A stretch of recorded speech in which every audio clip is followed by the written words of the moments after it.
WAWO TV àrà Olódùmarè tẹ́ ẹ lè wò tán.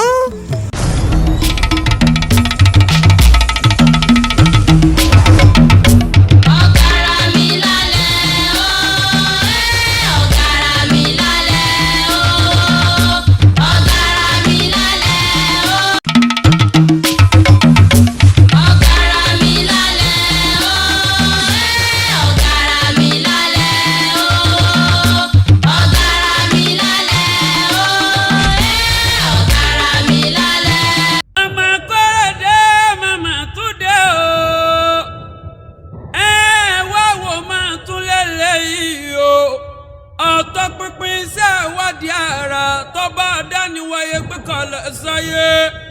Akọ́rẹ́dé Mr. Yédùn àgbá ìjọpọ̀ iṣẹ́ ìwádìí èyí tó pè ní WAWO ló gbédè. WAWO TV àrà Olódùmarè.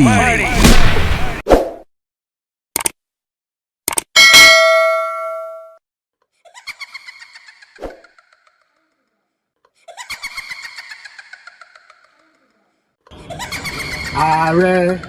Muhammadu Ọbádòkè Látòòṣà Aṣubiaro Agẹdẹgúdù ọmọ abòkèdè ẹ̀sùn ògùn bàbá kókó bí irin onígànbọ wúrà ọkọ ṣùgbùnmi Ìlọ́ra lẹ́gbẹ̀ẹ́ Ọ̀yọ́ láti gbé bí ààrẹ Látòòṣà bẹ́ẹ̀ ni ó darapọ̀ mọ́ àwọn akọni tí wọ́n ń bẹ nílẹ̀ Ìbàdàn òun náà gbé jáde wọlé Ìbàdàn láti pàṣẹ Ògúnmọ́lá Olódògbò kẹrin lójú ogun òun náà sì dé ipò ọ̀tún balógun bẹ́ẹ̀ ló sì dé ipò ààrẹ ọ̀nà kakanfò ìyẹn ni wípé lásìkò tó yẹ kó jẹ baálẹ̀ nígbà tí ìdarí ilẹ̀ Ìbàdàn tó kàn gẹ́gẹ́ bí aṣáájú ló ní ààrẹ ọ̀nà kakanfò ilẹ̀ Yorùbá lòun ó jẹ ọjọ́ kẹta oṣù kẹwàá ní nǹkan 18th century náà ló jẹ ààrẹ ọ̀nà kakanfò fún ilẹ̀ Yorùbá. Oríṣiríṣi ogun kódà àsìkò Látòòṣà òun náà ni ogun fẹ́ẹ́ pọ̀ jù láti bẹ̀rẹ̀ tó fi débi ìṣàkóso rẹ̀ àtìgbà tí ó fi gbẹ́mìí mìíràn nínú àwọn ogun eléyìí tó ṣe pàtàkì jùlọ tó jà òun náà ni ogun Adó, Èmùrè, ogun Ìjẹ̀ṣà, Ẹlẹ́tù, ogun Jálumi tó fi wá mọ́ ogun Èkìtì parapọ̀ tó jẹ́ pé ààrẹ Látòòṣà òun náà ló ṣẹ́gun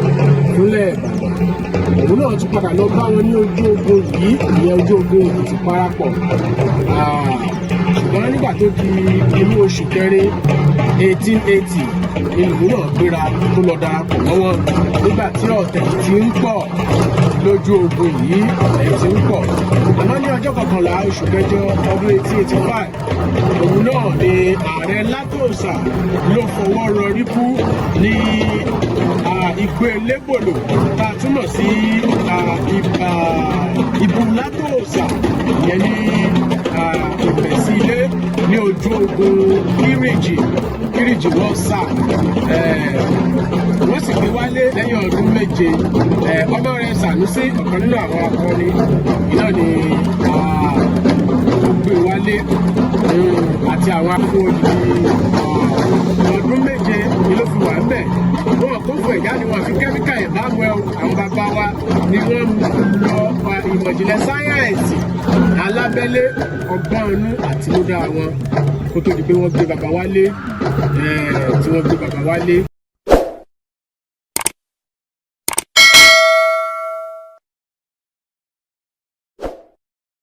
ibi tí a sin ààrẹ Látòòṣà sí tí wọ́n padà ṣe ojú olórí wọn sí iná ni wọ́n ń pè ní Ààrẹ Avenue ní Bódìjà kí Èdùmàrè kó má jẹ́ kí ilé ọlá ó bàjẹ́ kí ilé àwọn akọni wa kó má do ìgbàgbé.